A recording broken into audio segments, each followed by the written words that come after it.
Foi antes mesmo dos nazistas na Alemanha. O Brasil já tinha campos de concentração onde mais de 73 mil pessoas foram aprisionadas. Os nordestinos, vítimas da seca, da fome, das doenças, eram isolados nos chamados currais do governo, construídos em 1915 e em 1932 no Ceará.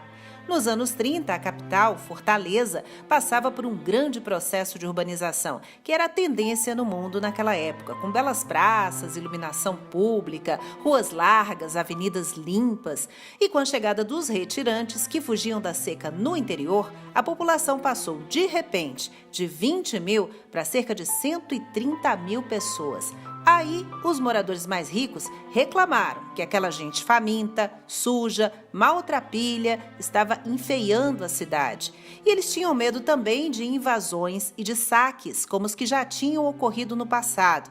Então, era preciso mandar logo aqueles mendigos para bem longe. Em 1915, por exemplo, uma primeira experiência para isolar essas famílias de sertanejos numa área chamada Alagadiço, em Fortaleza, foi mencionada no livro O 15, da escritora cearense Raquel de Queiroz.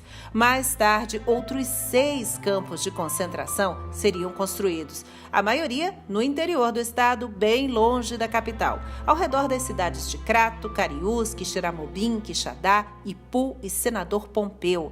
Algumas ruínas desses alojamentos ainda podem ser vistas.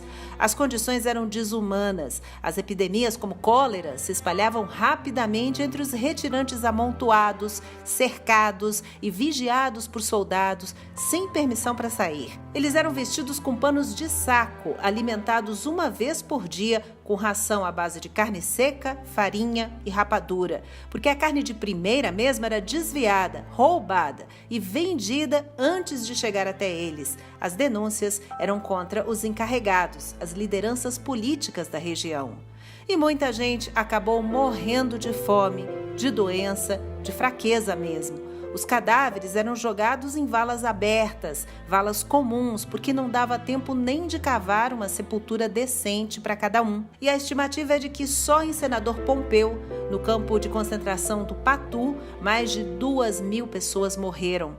Até hoje, uma caminhada dos moradores do município homenageia essas vítimas do flagelo uma vez por ano. A estiagem no Nordeste é periódica. Ela sempre volta para assustar o povo. No Ceará, é especialmente cruel. Em 1877, ou seja, no fim do século XIX, na chamada Grande Seca, 1/3 da população do estado foi dizimada. Essas imagens aí de crianças famintas e esqueléticas foram exibidas no Brasil e no mundo na época e causaram escândalo. O imperador, Dom Pedro II, prometeu que venderia até a última pedra da coroa para combater o problema. E começou aí a construção dos açudes e a migração dos nordestinos. Milhares foram para a Amazônia servir de mão de obra na extração da borracha. A cada nova estiagem, o governo então criava frentes de obras. Muitos sertanejos foram empregados, por exemplo, na abertura da estrada de ferro de Baturité, no Ceará.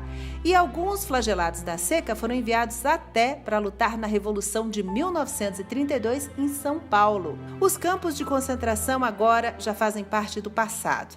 Um passado sombrio do Brasil, mas a promessa de políticas públicas, de trabalho e de assistência ainda está longe de resolver o problema. E é isso. Até a próxima com mais uma história.